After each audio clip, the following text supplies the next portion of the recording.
Nunca pensé que mi vida cambiaría tanto en un solo día.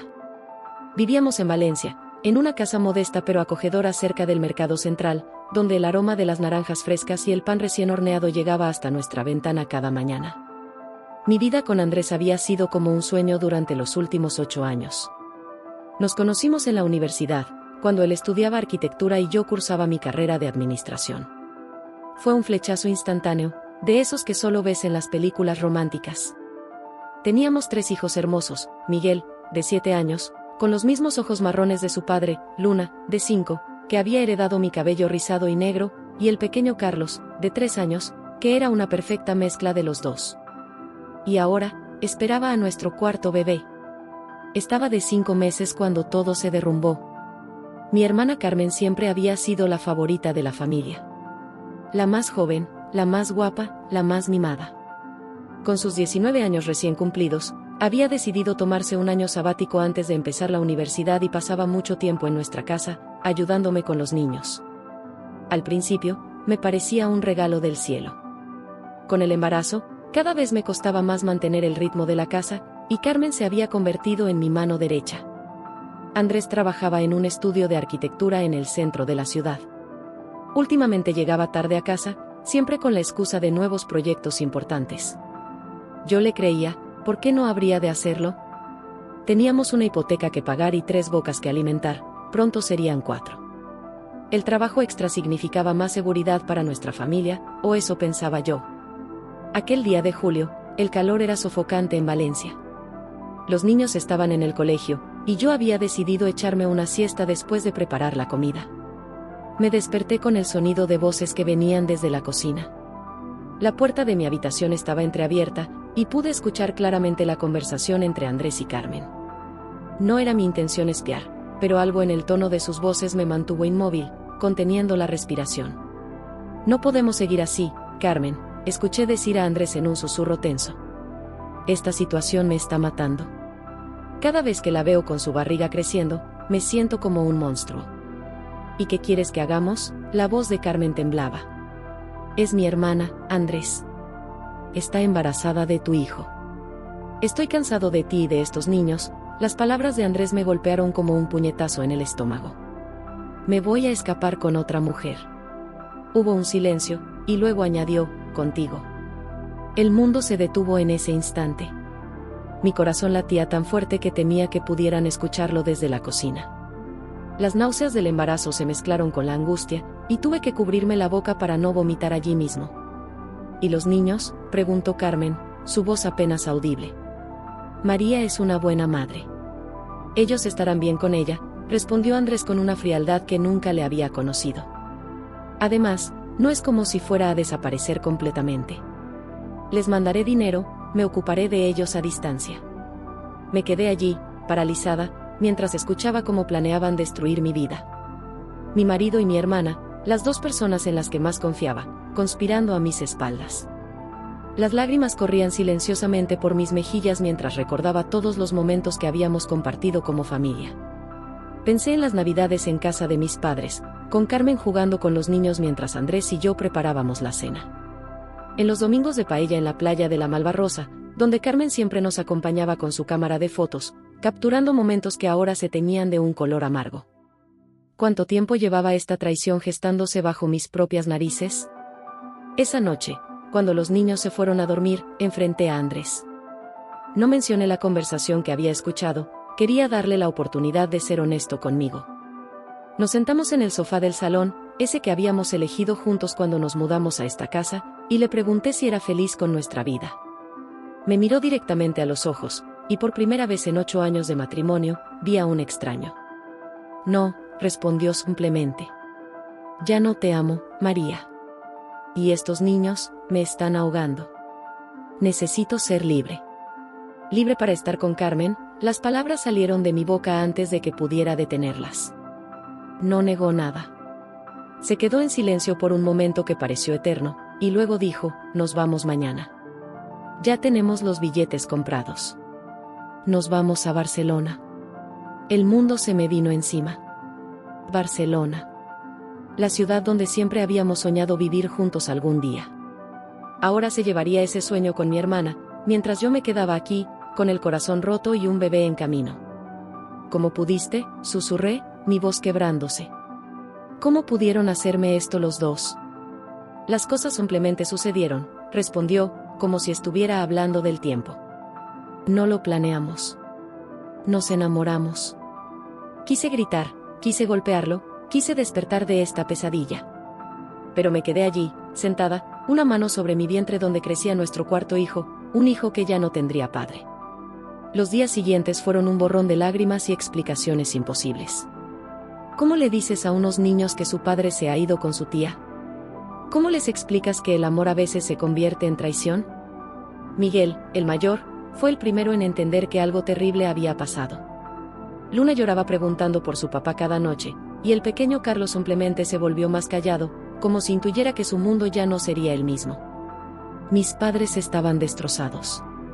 No solo habían perdido a un yerno, sino también a una hija. Mi madre lloraba sin cesar, culpándose por haber mimado tanto a Carmen, por no haber visto las señales. Mi padre, un hombre tradicionalmente reservado, maldecía en voz alta y juraba que Andrés pagaría por lo que nos había hecho. Las semanas se convirtieron en meses. El embarazo continuó su curso, aunque cada patada del bebé me recordaba la ausencia de Andrés. Los vecinos murmuraban cuando me veían en el mercado, comprando con mis 3 hijos a cuestas. Algunos me miraban con lástima, otros con curiosidad morbosa.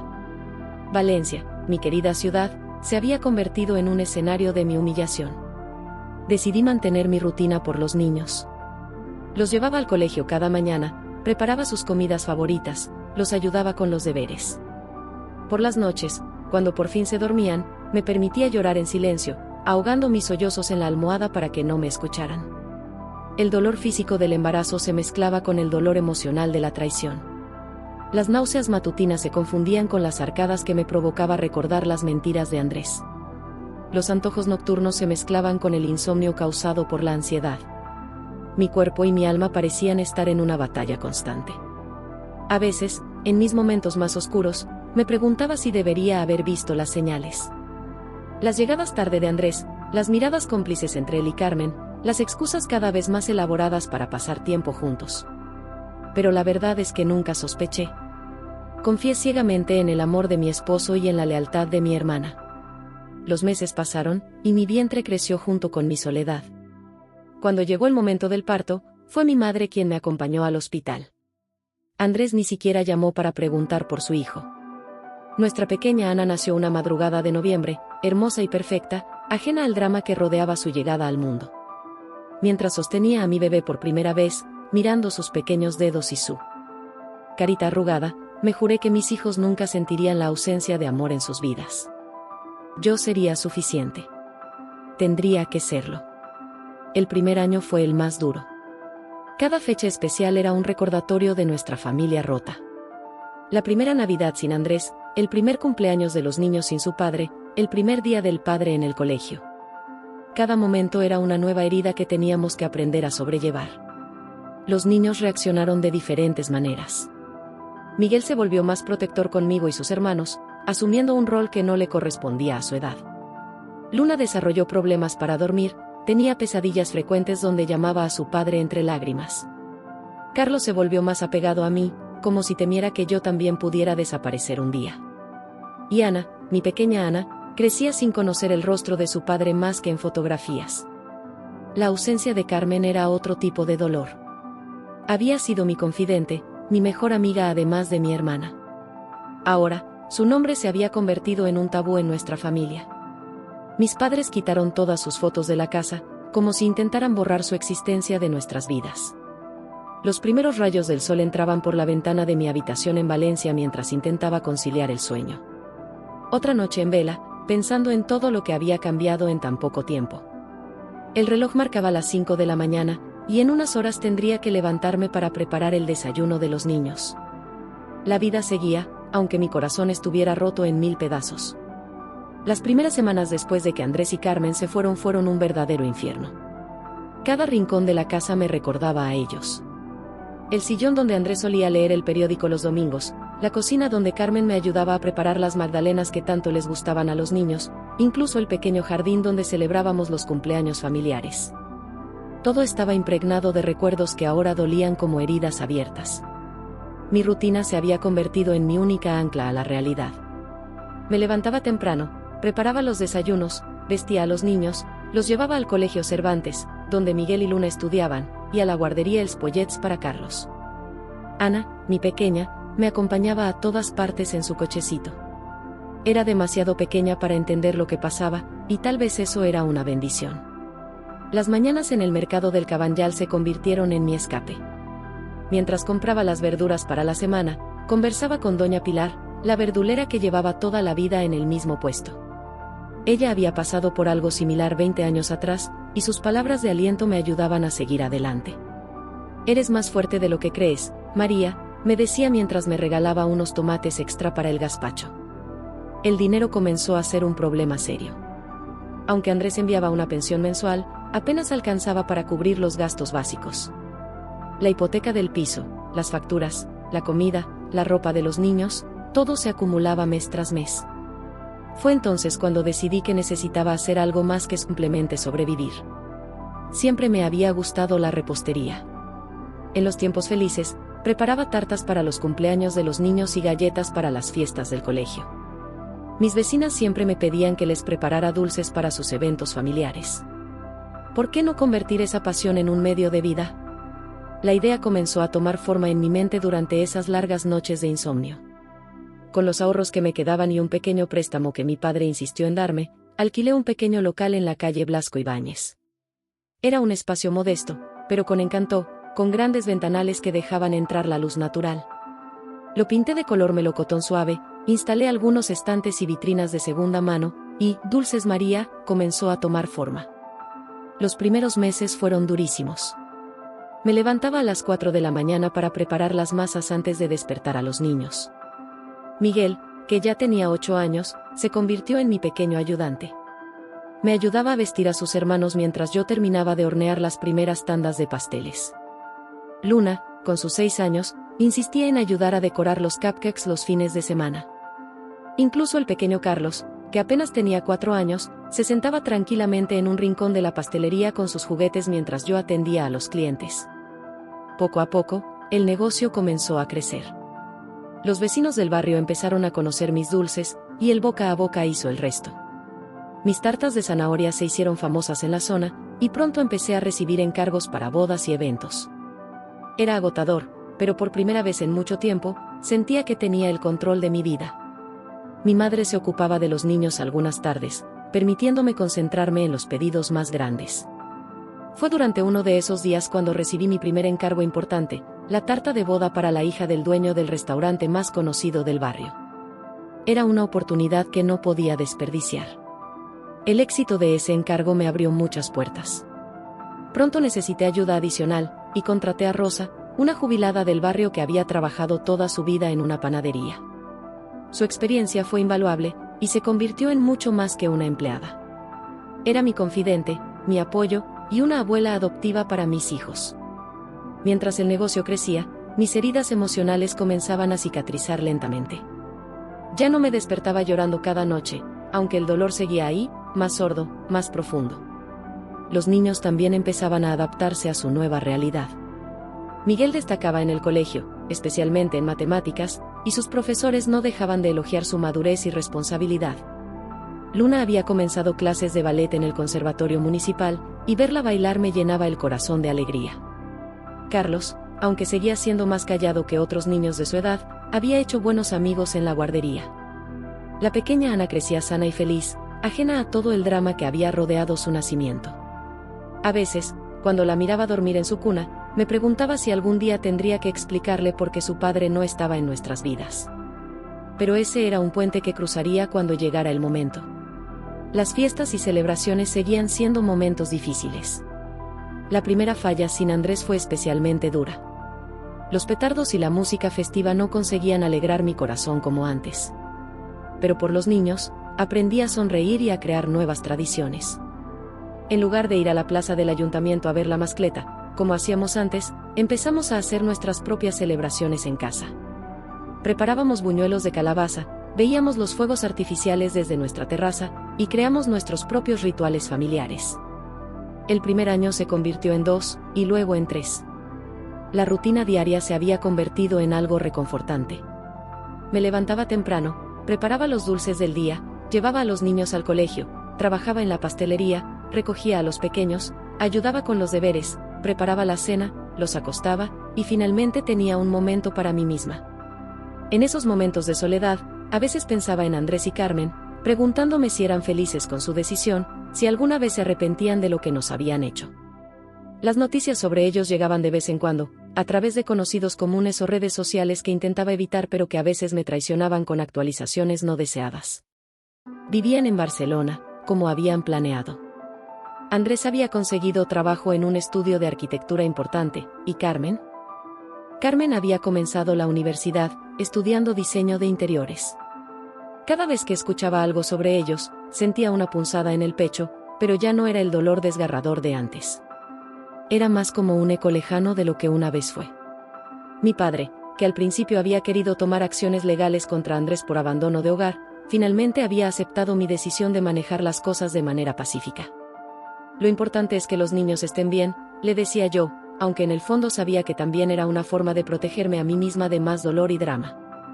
La pastelería se había convertido en mi refugio y mi orgullo.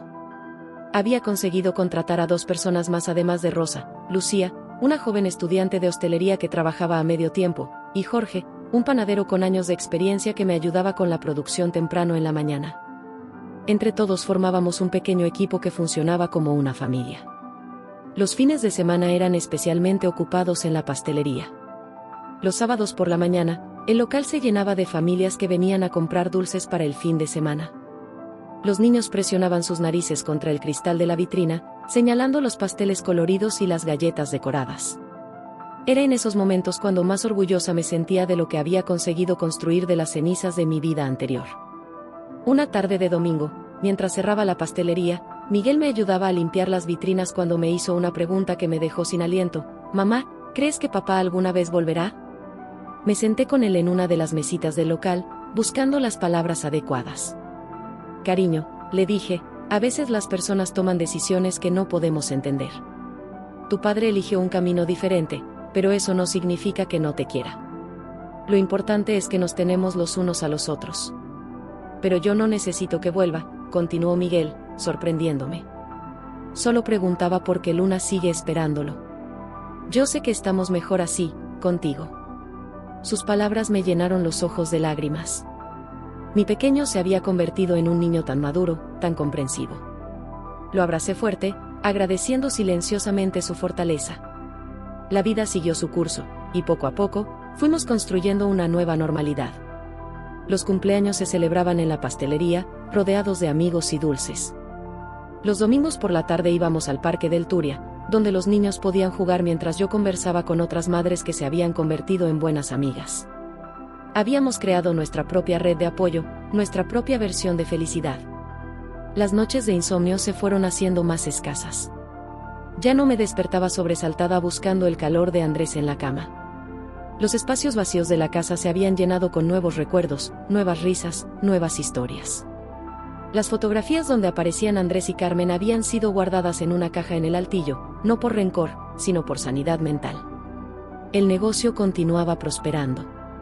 Había empezado a dar clases de repostería los martes por la tarde, cuando la pastelería estaba cerrada. Era una forma adicional de ingreso, pero más que eso, era una manera de compartir mi pasión con otros. Ver las caras de satisfacción de mis alumnos cuando conseguían hacer su primera tarta perfecta me llenaba de una alegría especial.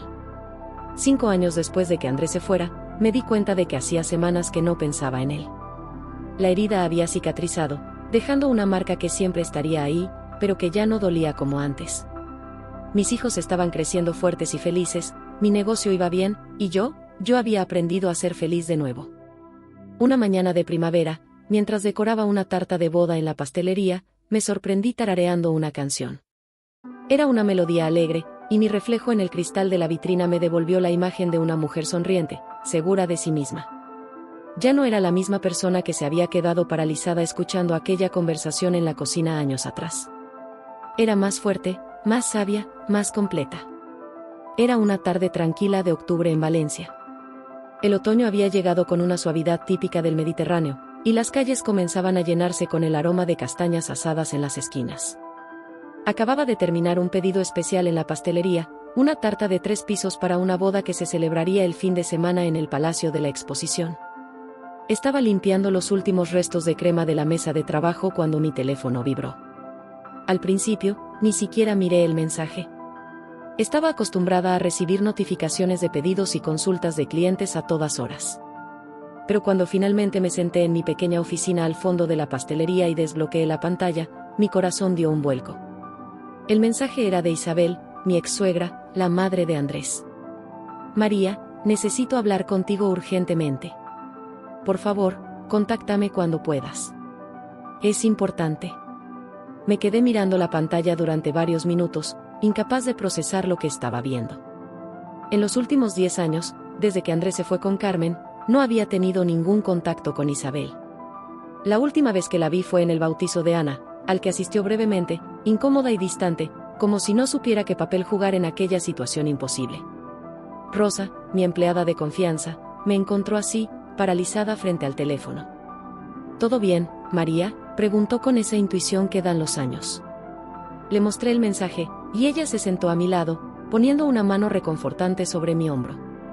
Después de tanto tiempo, debe ser algo importante, murmuró. Los recuerdos comenzaron a inundar mi mente. Isabel había sido una buena suegra durante los años que estuve casada con Andrés. Vivía en el barrio del Carmen, en una casa antigua con balcones llenos de geranios.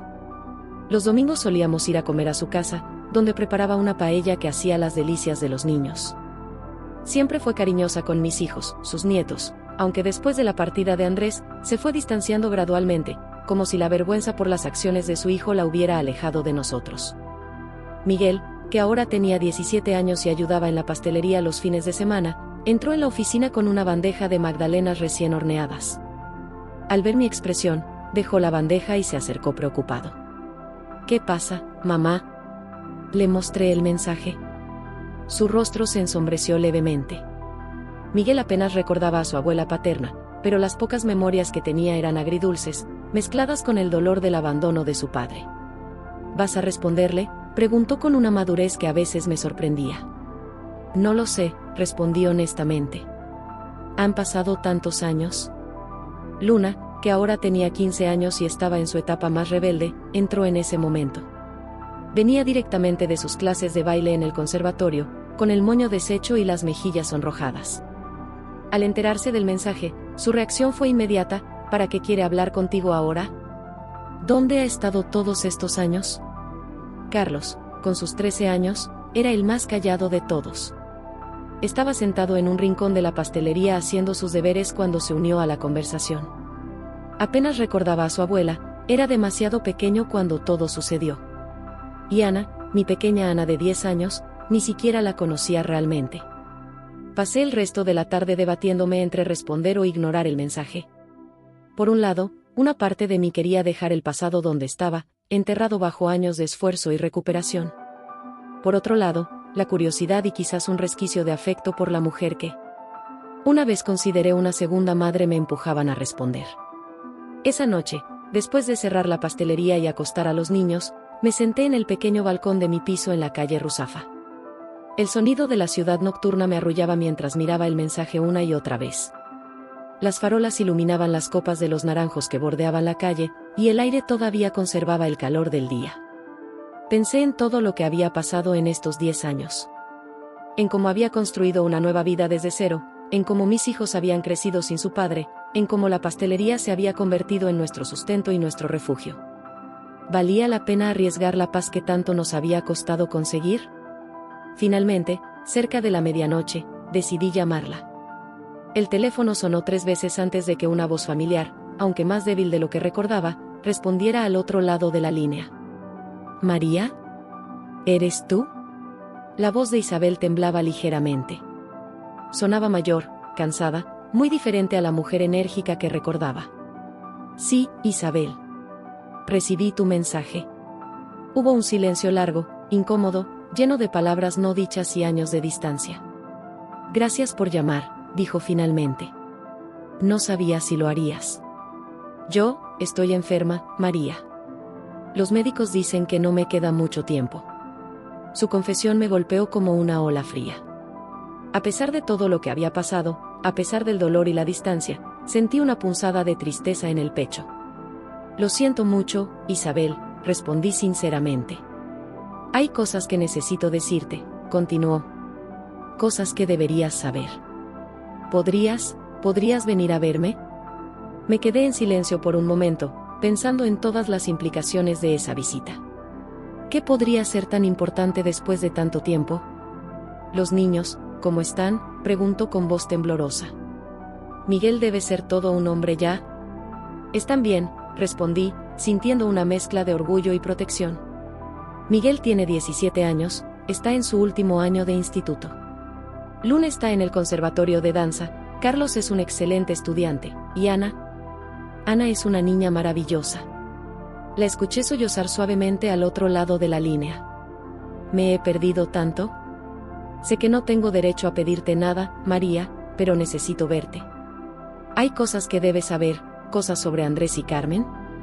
Mi corazón se aceleró al escuchar esos nombres. Después de tanto tiempo, todavía tenían el poder de alterarme, aunque ya no de la misma manera que antes. ¿Cuándo quieres que vaya?, pregunté finalmente. ¿Podrías venir mañana? Sé que es precipitado, pero... Iré por la tarde, después de cerrar la pastelería, accedí, sorprendiéndome a mí misma por la rapidez de mi decisión. Esa noche apenas pude dormir. Mi mente daba vueltas pensando en que podría ser tan importante como para que Isabel rompiera una década de silencio. ¿Había pasado algo con Andrés? ¿Con Carmen? ¿Estaban bien? A pesar de todo, una parte de mí todavía se preocupaba por ellos, aunque fuera de una manera distante, como quien se preocupa por personajes de una historia que leyó hace mucho tiempo. A la mañana siguiente, la rutina diaria me ayudó a mantener la calma. Preparé el desayuno para los niños, abrí la pastelería, atendí a los clientes habituales. Rosa notó mi nerviosismo y se ofreció a quedarse hasta el cierre para que yo pudiera ir a ver a Isabel. Cuando llegué a la casa del barrio del Carmen, me sorprendió ver que poco había cambiado. Los mismos geranios en los balcones, la misma puerta verde desconchada, el mismo timbre de latón que había tocado tantas veces en el pasado. Sin embargo, todo parecía más pequeño, más gastado, como si el tiempo hubiera erosionado no solo los objetos sino también los recuerdos asociados a ellos. Isabel me abrió la puerta, y me costó reconocerla. La mujer fuerte y orgullosa que recordaba se había convertido en una anciana frágil, con el pelo completamente blanco y profundas arrugas marcando su rostro. Me abrazó con una fuerza sorprendente para su aspecto débil, y sentí cómo temblaba mientras contenía las lágrimas. «Pasa, por favor», me dijo, guiándome hacia el salón. La casa olía a medicina y a soledad. Las fotografías familiares seguían en las paredes, incluyendo algunas de mi boda con Andrés, como si el tiempo se hubiera detenido en aquella época feliz. Nos sentamos en el viejo sofá de flores, el mismo donde tantas veces había jugado con mis hijos cuando eran pequeños. Isabel me sirvió té en tazas de porcelana que reconocí de mis visitas dominicales de hace tanto tiempo. «Tengo cáncer», dijo sin preámbulos. «Terminal. Los médicos dicen que me quedan unos meses, quizás menos». La noticia, aunque la esperaba después de nuestra conversación telefónica, me golpeó con fuerza. «Lo siento mucho, Isabel», repetí, esta vez tomando su mano entre las mías. «No he sido una buena madre», continuó ella, con la mirada perdida en su taza de té. «Ni una buena suegra, ni una buena abuela. Cuando él hizo lo que hizo, me sentí tan avergonzada que no supe cómo enfrentarme a ti, a los niños. Fue más fácil alejarse, fingir que no pasaba nada». Las lágrimas comenzaron a rodar por sus mejillas arrugadas. «Pero ahora, con el tiempo que me queda, necesito hacer las cosas bien. Necesito que sepas la verdad». «¿Qué verdad?», pregunté, sintiendo un nudo en el estómago. «Sobre Andrés y Carmen. Sobre lo que pasó después de que se fueron. Sobre cómo su vida no fue el cuento de hadas que imaginaron». Isabel tomó un sorbo de té con manos temblorosas antes de continuar. El salón de su casa en el barrio del Carmen, que una vez había sido escenario de tantas reuniones familiares felices, ahora parecía más pequeño y oscuro. Las cortinas de encaje, amarillentas por el tiempo, apenas dejaban pasar la luz del atardecer valenciano. Cuando Andrés y Carmen se fueron a Barcelona, comenzó Isabel, yo pensé que era solo una locura temporal. que mi hijo recapacitaría, que volvería con su familia. Pero me equivoqué, María. ¿Me equivoqué tanto? Se levantó con dificultad y caminó hacia un aparador antiguo. De uno de los cajones sacó un sobremanila arrugado. He guardado esto durante años, dijo mientras volvía a sentarse a mi lado. Son cartas, fotografías, recortes de periódico. Todo lo que pasó después de que se fueron. Abrió el sobre y comenzó a sacar su contenido. La primera fotografía mostraba a Andrés y Carmen en Barcelona, frente a la Sagrada Familia. Se veían felices, recién llegados a la ciudad, con esa mirada de quien cree que todo es posible. Mi estómago se revolvió al verla, pero me obligué a mantener la compostura. Al principio todo parecía ir bien, continuó Isabel. Andrés consiguió trabajo en un estudio de arquitectura importante, como siempre había soñado. Carmen se matriculó en la universidad para estudiar diseño de interiores. Vivían en un bonito apartamento en el Eixample. Parecía que habían conseguido todo lo que querían. Sacó otra fotografía, esta vez de una cena familiar en Barcelona. Esta es de la primera Navidad que pasaron allí. Yo fui a visitarlos, aunque me sentía terrible por dejarte a ti y a los niños atrás. Pero era mi hijo, y aunque no aprobaba lo que había hecho, seguía siendo mi hijo. Su voz se quebró un poco antes de continuar. Pero las cosas empezaron a cambiar rápidamente. Carmen era muy joven, María. Demasiado joven para la vida que Andrés quería llevar. Él estaba acostumbrado a ser padre de familia, a tener una casa establecida. Ella quería vivir su juventud, salir con sus compañeros de universidad, experimentar todo lo que se había perdido por irse con él. Sacó más fotografías, esta vez mostrando a una Carmen cada vez más distante, con una mirada perdida que me recordó a la misma mirada que yo había visto tantas veces en el espejo después de su partida. Las peleas comenzaron poco a poco, siguió Isabel. Al principio eran discusiones tontas, que si Carmen llegaba tarde de la universidad, que si Andrés trabajaba demasiado, que si ella gastaba mucho dinero en ropa y salidas. Pero fueron aumentando en frecuencia e intensidad. Me mostró una carta que Andrés le había escrito, fechada 2 años después de su partida. En ella, mi exmarido confesaba a su madre que las cosas no eran como había imaginado. Que Carmen era demasiado inmadura, que no entendía las responsabilidades de una vida en pareja, que todo era más fácil con María. Un día, continuó Isabel con voz temblorosa, Carmen conoció a alguien en la universidad. Un profesor joven, de esos que hablan de arte y libertad. Se enamoró perdidamente de él. La historia se repitió, María, pero esta vez Andrés estaba del otro lado. Sentí una extraña mezcla de emociones al escuchar esto. No era satisfacción, no era venganza, era algo más complejo, más profundo. Quizás era la confirmación de que el karma existe, o simplemente la realización de que las decisiones equivocadas siempre tienen consecuencias. Carmen quedó embarazada de este profesor, reveló Isabel, y vi cómo sus manos temblaban más intensamente. Cuando se lo dijo a Andrés, él explotó. Le gritó todas las cosas que probablemente quiso gritarte a ti cuando te dejó. La llamó traidora, irresponsable, egoísta. Pero esta vez, él era quien sufría la traición. Sacó otra carta del sobre, esta vez escrita por Carmen a su madre. En ella, mi hermana describía su confusión, su culpa, su miedo.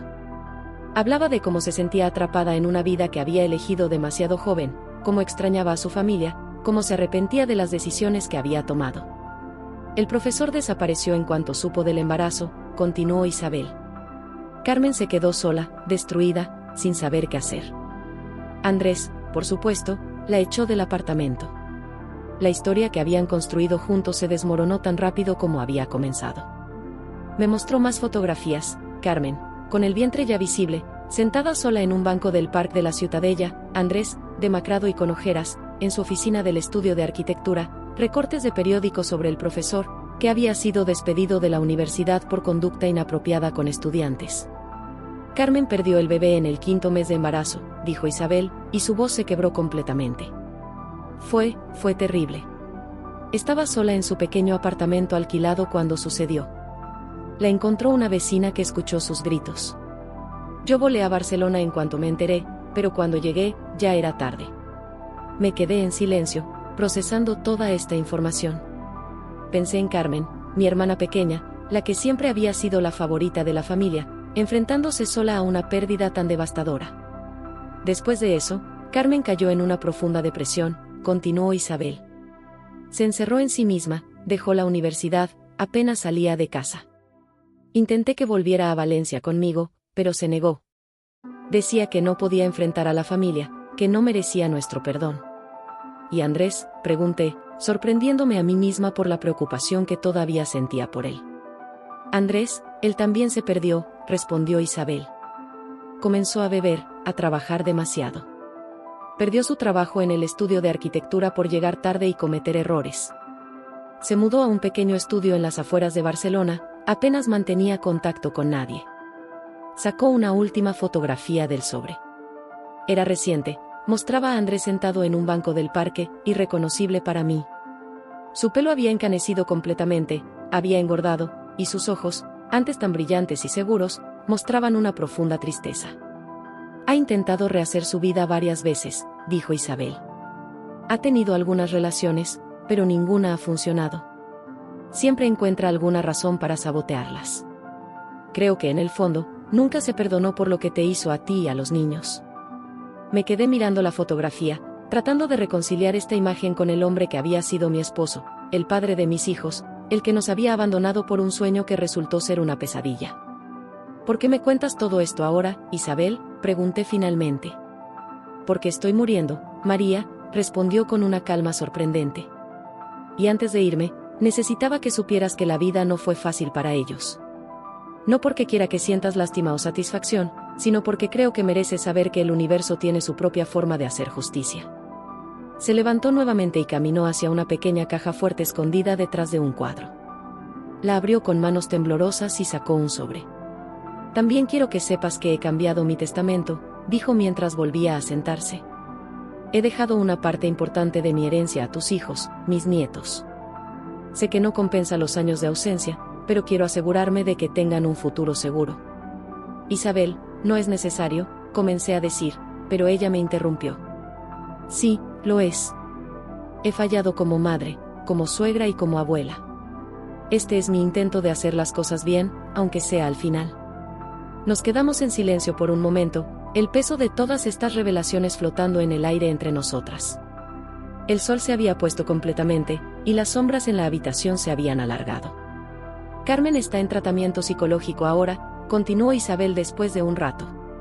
Vive en Madrid, trabaja como diseñadora gráfica en una pequeña empresa. Está intentando reconstruir su vida, poco a poco. Me escribe correos electrónicos de vez en cuando, pero nunca menciona el pasado. ¿Y Andrés? Sigue en Barcelona. Ha conseguido trabajo en una constructora pequeña, nada que ver con sus sueños de ser un arquitecto famoso. Vive solo, apenas sale. A veces me llama, generalmente cuando ha bebido demasiado, y me pregunta por ti y por los niños. Nunca he sabido qué decirle. Miré el reloj y me di cuenta de que había pasado más de 2 horas escuchando esta historia. Los niños estarían preguntándose dónde estaba. María, dijo Isabel tomando mi mano, sé que no tengo derecho a pedirte nada, pero, ¿podrías perdonarlos? No por ellos, sino por ti misma. Cargar con el rencor solo te hace daño a ti. Me quedé en silencio, pensando en sus palabras. ¿Podía perdonar 10 años de ausencia, de dolor, de noches en vela? ¿Podía perdonar que mis hijos crecieran sin su padre, que mi hermana traicionara mi confianza? No lo sé, Isabel, respondí honestamente. El perdón es un proceso, y no estoy segura de estar lista todavía. Ella asintió, comprensiva. Lo entiendo. Solo quería que supieras la verdad antes de irme. Que supieras que la vida no fue color de rosa para ellos, que las decisiones que tomaron tuvieron consecuencias. Me levanté para irme, pero antes de hacerlo, Isabel me entregó el sobre con todas las fotografías y cartas. Quiero que te quedes con esto, dijo. Quizás algún día, cuando los niños sean mayores, quieras compartirlo con ellos. Para que entiendan que las decisiones que tomamos en la vida tienen consecuencias, y que a veces lo que parece un cuento de hadas puede convertirse en una pesadilla. Salí de la casa de Isabel con el sobre bajo el brazo y la cabeza dando vueltas. Las calles estrechas del barrio del Carmen parecían más laberínticas que nunca mientras caminaba sin rumbo fijo, procesando todo lo que acababa de escuchar. El reloj de la catedral marcó las 9, y sus campanadas resonaron en el aire nocturno de Valencia. Decidí no volver directamente a casa. Necesitaba tiempo para pensar, para asimilar todas estas revelaciones. Mis pasos me llevaron hasta la Plaza de la Virgen, donde me senté en un banco frente a la fuente. El agua caía con un sonido relajante, y las luces de la basílica se reflejaban en ella creando un espectáculo hipnótico. Abrí nuevamente el sobre y comencé a examinar su contenido con más detalle. Había más fotografías de las que Isabel me había mostrado. En una de ellas, Carmen aparecía sentada en las escaleras de la Universidad de Barcelona, con libros en su regazo y una sonrisa que no llegaba a sus ojos. En otra, Andrés estaba en lo que parecía ser una fiesta de empresa, sosteniendo una copa de vino y con una expresión perdida que me resultó dolorosamente familiar. Mi teléfono vibró. Era un mensaje de Miguel: «Mamá, ¿está todo bien? Ana está preguntando por ti». Le respondí rápidamente que estaba bien y que llegaría pronto a casa. Pero antes, necesitaba hacer algo más. Caminé hasta la catedral y entré. A estas horas estaba casi vacía, solo algunos turistas rezagados y un par de fieles rezando en silencio. Me senté en uno de los bancos de madera pulida por siglos de uso y cerré los ojos. No soy particularmente religiosa, pero siempre he encontrado paz en este lugar. Pensé en Carmen, mi hermana pequeña, la que solía dormir en mi cama cuando tenía pesadillas, la que me ayudaba a elegir ropa para mis primeras citas, la que había sido mi dama de honor en mi boda con Andrés. ¿Cómo habíamos llegado a esto? ¿En qué momento nuestros caminos se habían torcido tanto? Las palabras de Isabel sobre el embarazo perdido de Carmen me perseguían. Me imaginé a mi hermana, sola en un apartamento de Barcelona, atravesando ese momento terrible sin nadie que la sostuviera. A pesar de todo el dolor que me había causado, sentí una punzada de compasión. Nadie merece pasar por algo así en soledad. Salí de la catedral y tomé un taxi a casa. Durante el trayecto, el taxista intentó hacer conversación, pero yo estaba demasiado absorta en mis pensamientos. Las calles de Valencia pasaban como una película borrosa a través de la ventanilla. Cuando llegué a casa, los niños ya estaban en pijama. Miguel estudiaba en la mesa del comedor, mientras Luna y Carlos veían la televisión. Ana, mi pequeña, corrió a abrazarme en cuanto crucé la puerta. ¿Dónde estabas, mamá?, preguntó con esa curiosidad típica de sus 10 años. Fui a ver a alguien importante, cariño, respondí, abrazándola fuerte. Miguel levantó la vista de sus libros y me miró con preocupación.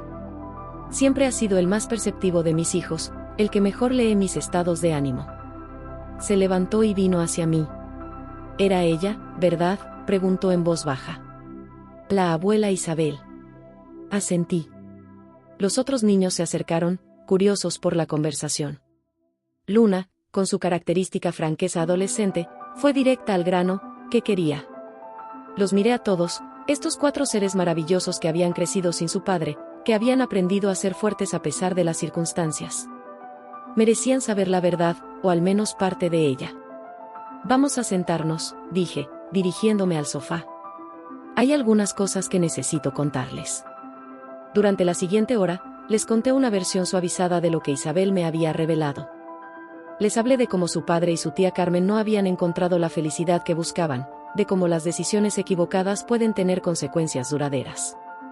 No entré en los detalles más dolorosos, pero les di suficiente información para que entendieran que la vida no había sido fácil para nadie. Ana, que apenas conocía a su padre y a su tía más que por fotografías, escuchaba con una mezcla de curiosidad y confusión.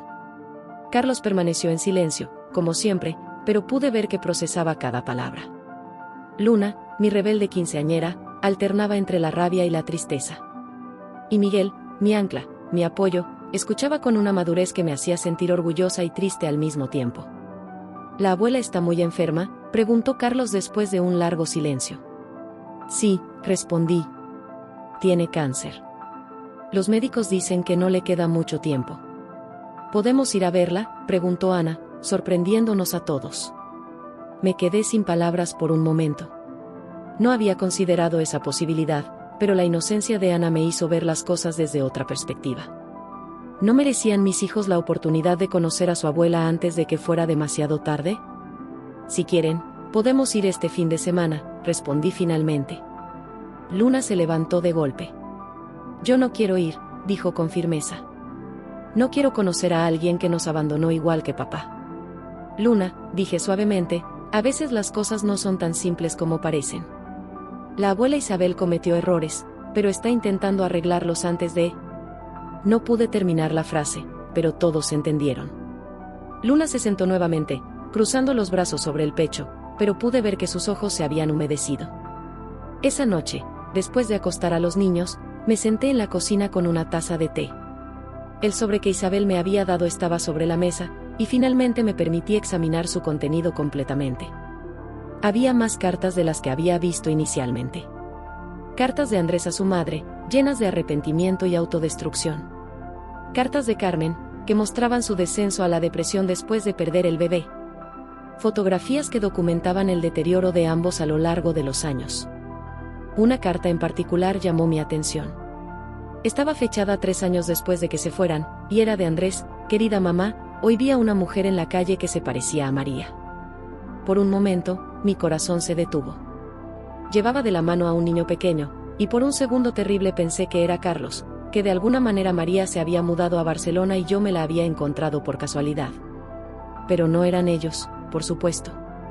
Era solo una mujer cualquiera con su hijo. Me quedé paralizado en medio de la calle, viendo cómo se alejaban. La gente me miraba raro, algunos incluso me preguntaron si estaba bien. ¿Cómo podría estar bien? He destruido todo lo que era bueno en mi vida por una fantasía, por un espejismo de libertad que resultó ser una prisión. Carmen ya no es la misma. Ya no es la chica alegre y despreocupada de la que creí enamorarme. Se ha convertido en una mujer amargada, resentida. Me culpa por alejarla de su familia, de su vida. Y tiene razón. La he destruido, igual que me destruí a mí mismo, igual que destruí a María y a mis hijos. ¿Cómo están ellos, mamá? ¿Miguel sigue siendo el mejor de su clase? ¿Luna continúa con sus clases de baile? ¿Carlos ya ha perdido su timidez? ¿Y el bebé, ni siquiera sé si fue niño o niña? ¿Qué clase de monstruo soy, que ni siquiera sé el sexo de mi propio hijo? A veces pienso en volver. En presentarme en la puerta de casa, porque sí, en mi mente sigue siendo mi casa, y rogar perdón de rodillas. Pero sé que no tengo derecho. María es fuerte, siempre lo ha sido. Seguramente ha rehecho su vida, ha encontrado a alguien que la merezca más que yo. Por favor, cuida de ellos, mamá. Ya que yo no puedo hacerlo, al menos asegúrate de que estén bien. Con amor, Andrés. Las lágrimas corrían por mis mejillas mientras leía. No eran lágrimas de tristeza ni de rabia, sino de algo más complejo. Era como si finalmente pudiera ver el panorama completo, la tragedia en toda su dimensión. El fin de semana llegó más rápido de lo que esperaba. El sábado por la mañana, después de dejar todo organizado en la pastelería, me encontré nuevamente frente a la casa de Isabel, esta vez con mis 4 hijos. Luna había decidido venir al final, aunque mantenía una expresión de desafío en su rostro. Isabel nos recibió con lágrimas en los ojos. Estaba más débil que cuando la había visto días atrás, como si el esfuerzo de contar su historia hubiera consumido las pocas fuerzas que le quedaban. Pero su rostro se iluminó al ver a sus nietos. Miguel fue el primero en acercarse. Alto y guapo como su padre a su edad, se inclinó para abrazar a su abuela con una gentileza conmovedora. Carlos y Ana siguieron su ejemplo, mientras Luna se mantenía un poco apartada, observando la escena con una mezcla de emociones en su rostro. «Están tan grandes», susurró Isabel, acariciando la mejilla de Ana. «Tan hermosos». Pasamos la tarde en su casa. Isabel había preparado chocolate caliente y buñuelos, como en los viejos tiempos. Poco a poco, la tensión inicial se fue disipando. Los niños, curiosos por naturaleza, comenzaron a hacer preguntas sobre su padre cuando era pequeño, sobre las travesuras que hacía, sobre cómo era en el colegio. Isabel respondía con una mezcla de alegría y melancolía, compartiendo anécdotas y mostrando viejos álbumes de fotos. Incluso Luna, que había mantenido su distancia inicial, se encontró riendo con las historias de su padre adolescente. «Te pareces tanto a él cuando tenía tu edad», le dijo Isabel a Miguel en un momento dado. «Tiene el mismo ceño fruncido cuando está concentrado». Vi cómo mi hijo mayor se tensaba ligeramente ante la comparación, pero mantuvo la compostura. «Prefiero parecerme a mamá», respondió con suavidad. Isabel asintió, comprendiendo. «Tu madre es una mujer extraordinaria», dijo, mirándome con ojos brillantes. Ha hecho un trabajo increíble con ustedes. Cuando llegó la hora de irnos, Isabel nos detuvo un momento. Esperen, dijo, y con ayuda de Miguel, fue hasta su habitación. Regresó con varios paquetes envueltos en papel de regalo. Sé que me he perdido muchos cumpleaños, dijo con voz temblorosa. Estos son algunos regalos que fui guardando a lo largo de los años, pero nunca tuve el valor de enviar. Los niños abrieron los paquetes con una mezcla de curiosidad y emoción. Había libros, juegos, ropa, cada regalo cuidadosamente elegido para cada edad que habían tenido. Era desgarrador ver cómo Isabel había mantenido esta conexión silenciosa con sus nietos a lo largo de los años, comprando regalos que nunca se había atrevido a entregar. Las semanas siguientes a nuestra visita a Isabel establecieron una nueva rutina en nuestras vidas. Cada tarde, después de cerrar la pastelería, íbamos a verla. Los niños habían desarrollado un cariño especial por su abuela, como si intentaran recuperar todo el tiempo perdido en estos pocos momentos que nos quedaban juntos. Isabel empeoraba día a día. Los médicos habían sido claros, el cáncer se había extendido demasiado y no había más tratamientos posibles. Ella había decidido pasar sus últimos días en casa, rodeada de las fotografías y recuerdos de toda una vida. Una tarde, mientras los niños hacían sus deberes en el salón de Isabel, ella me llamó a su habitación. Estaba más pálida que de costumbre, y le costaba mantener los ojos abiertos. María, susurró, hay algo más que necesito decirte. Me senté junto a su cama, tomando su mano frágil entre las mías. En la mesita de noche había una fotografía reciente de todos nosotros, tomada durante una de nuestras visitas. Andrés me llamó ayer, dijo con voz débil. Le conté que ustedes han estado viniendo a verme. Mi corazón dio un vuelco. ¿Qué? ¿Qué dijo?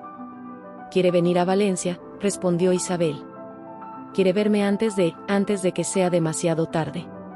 Y quiere verte a ti también, si estás dispuesta. Me quedé en silencio, procesando esta información. Después de 10 años, la posibilidad de ver a Andrés cara a cara me provocaba una mezcla confusa de emociones. No tienes que decidir ahora, añadió Isabel al ver mi expresión. Pero creo que podría ser bueno para todos. Para cerrar este capítulo de una vez por todas. Esa noche, durante la cena, compartí la noticia con los niños. Sus reacciones fueron tan diversas como sus personalidades. ¿Va a venir papá?, preguntó Ana con una mezcla de curiosidad y nerviosismo. Para ella, Andrés era más un concepto que una persona real. Miguel mantuvo su expresión seria, pero pude ver cómo sus manos se tensaban alrededor del tenedor. Luna se levantó de la mesa de golpe, tirando su servilleta. No quiero verlo, gritó antes de encerrarse en su habitación. Carlos, como siempre, permaneció en silencio, pero sus ojos revelaban una tormenta de emociones. Subí a hablar con Luna después de la cena. La encontré tumbada en su cama, abrazando la almohada, con lágrimas silenciosas corriendo por sus mejillas. No es justo, mamá, dijo cuando me senté a su lado. No es justo que aparezca ahora, después de tanto tiempo. No, no lo es, admití, acariciando su pelo. Pero a veces la vida no se trata de lo que es justo, sino de cómo manejamos las situaciones que se nos presentan. ¿Tú quieres verlo?, preguntó, incorporándose. No lo sé, respondí honestamente. Una parte de mí quiere cerrar este capítulo de nuestra vida, pero otra parte tiene miedo de remover viejas heridas. Los días siguientes fueron una montaña rusa emocional. Isabel empeoraba rápidamente, y finalmente, Andrés confirmó que vendría el siguiente fin de semana. La noticia se extendió como una onda en aguas tranquilas, alterando nuestra rutina cuidadosamente construida. El sábado amaneció con un cielo gris, poco común en Valencia. Me levanté temprano para abrir la pastelería, agradeciendo la distracción que me proporcionaba el trabajo. Rosa, mi fiel empleada, notó mi nerviosismo. Todo saldrá bien, me dijo mientras decorábamos una tarta juntas. Eres más fuerte de lo que crees. A las 4 de la tarde, cerré la pastelería y fui a casa a cambiarme. Los niños estaban inquietos, cada uno lidiando con la situación a su manera. Miguel se había vestido formal, como si fuera a una entrevista de trabajo. Luna, en cambio, llevaba su ropa más rebelde, incluida una camiseta con un mensaje provocador. Carlos y Ana se habían puesto la ropa que Isabel les había regalado. Llegamos a casa de Isabel antes que Andrés. Ella estaba en su sillón favorito, más débil que nunca pero con una determinación visible en sus ojos cansados. Nos sentamos en el salón, esperando, el tic-tac del reloj marcando cada segundo con una intensidad insoportable. El timbre sonó a las 5 en punto. Mi corazón se detuvo por un momento. Isabel le pidió a Miguel que abriera la puerta, y mi hijo mayor se levantó con una dignidad que me llenó de orgullo. Andrés entró en el salón, y el tiempo pareció congelarse. Estaba más viejo de lo que mostraban las fotografías, con el pelo completamente gris y arrugas profundas alrededor de los ojos. Llevaba un traje arrugado y una expresión de nerviosismo que nunca le había visto antes. Se quedó en el umbral, como si no se atreviera a dar un paso más. Sus ojos recorrieron la habitación, deteniéndose en cada uno de sus hijos. Miguel, alto y serio. Luna, desafiante y herida. Carlos, callado y observador. Ana, la hija que apenas conocía. «Hola», dijo finalmente, su voz apenas un susurro. Nadie respondió inmediatamente. Fue Isabel quien rompió el silencio incómodo. «Siéntate, hijo», dijo con voz débil pero firme. Andrés se sentó en el único sillón libre, alejado del resto de nosotros. El silencio volvió a llenar la habitación, pesado y denso. «Has crecido mucho, Miguel», dijo Andrés, intentando iniciar una conversación. «Eso pasa en 10 años», respondió nuestro hijo mayor con una frialdad que me sorprendió. Andrés encajó el golpe con un gesto de dolor. Sus ojos se desviaron hacia Luna, que lo miraba con una mezcla de rabia y curiosidad. «Luna, estás preciosa. Te pareces tanto a tu madre». «No hables de mamá», soltó Luna. «No tienes derecho». Carlos mantenía la vista fija en el suelo, mientras Ana se aferraba a mi mano, observando todo con sus grandes ojos marrones. «Lo siento», dijo Andrés de repente, su voz quebrándose. «¿Lo siento tanto?» «¿Qué sientes exactamente?», preguntó Miguel con una madurez que me dejó sin aliento. ¿Abandonarnos? ¿Irte con la tía Carmen? ¿O sientes que tus decisiones tuvieron consecuencias? Andrés pareció encogerse en su sillón. «Todo», respondió. «Siento todo. Cada decisión, cada momento que me perdí, cada dolor que les causé». «¿Dónde está la tía Carmen?», preguntó Carlos, hablando por primera vez. «En Madrid», respondió Andrés. «Ella, nosotros, las cosas no salieron como pensábamos». «¡Qué sorpresa!», murmuró Luna con sarcasmo. Isabel tosió débilmente, atrayendo la atención de todos. «Mis niños», dijo con esfuerzo, «sé que esto es difícil. Pero antes de irme, necesito saber que hay una posibilidad de perdón, de sanación». «El perdón se gana», dijo Miguel, mirando directamente a su padre. «No se regala». Andrés asintió, las lágrimas corriendo libremente por su rostro. «Lo sé. Y estoy dispuesto a intentarlo, si me dan la oportunidad». Ana, que había permanecido en silencio hasta entonces, soltó mi mano y se acercó a su padre. Lo miró con curiosidad, como si estuviera estudiando un cuadro en un museo. «Yo no te recuerdo», dijo simplemente.